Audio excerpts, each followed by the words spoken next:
খুব সহজেই বাড়িতে থাকা উপকরণ দিয়েই ঝটপট কীভাবে সাবুর পকোড়া তৈরি করবেন সেই রেসিপিটাই আজ আমি আপনাদের সাথে শেয়ার করব। তো প্রথমেই সাবুগুলোকে ভালোভাবে ধুয়ে পরিমাণ মতন নুন, জিরের গুঁড়ো, পরিমাণ মতন হলুদ, ধনের গুঁড়ো, লঙ্কার গুঁড়ো আর পরিমাণ মতন বেসন দিয়ে দিতে হবে। এরপর আমি এখানে কেটে রেখেছি টমেটো কুচি, পেঁয়াজ কুচি, লঙ্কা কুচি আর কয়েকটা কারি পাতা। তো এখানে আমি কারি পাতাটাকে কুচি কুচি করে দিয়ে দিলাম। তোমরা চাইলে শসাটাও অ্যাড করতে পারো, আমার কাছে শসা ছিল না সেই কারণে দিতে পারিনি। তো আমি এখানে একে একে সবগুলো উপকরণ একসাথে মিশিয়ে নিচ্ছি। তো এরপর আমি ভালোভাবে এটাকে মিক্স করে নেব।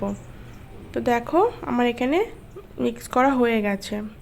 তো প্রথমে কড়াইটা ভালোভাবে গরম করে নেব।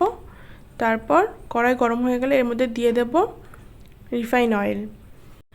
এরপর মেখে রাখা সাবুদানা আমি ছোট ছোট করে বানিয়ে নেব সাবুর পকোড়া। এখানে আমি ভালোভাবে এগুলোকে ছোট ছোট করে দিয়ে নিয়েছি। এরপর দু পিঠ ভালোভাবে ব্রাউন কালার করে ভেজে নেব। সাবুর পকোড়া ভাজার সময় অবশ্যই গ্যাসের ফ্লেমটা লো রাখতে হবে। হাই করলে কি হবে, পকোড়ার ওপরগুলো লাল লাল ভাব হয়ে আসবে, ভিতরে কাঁচা থাকবে এবং খাওয়ার সময় তিতকুটি ভাব হতে পারে। সেই কারণে গ্যাসের ফ্লেমটা লো রেখে দুই সাইডটা ব্রাউন কালার করে ভেজে তুলে নিতে হবে।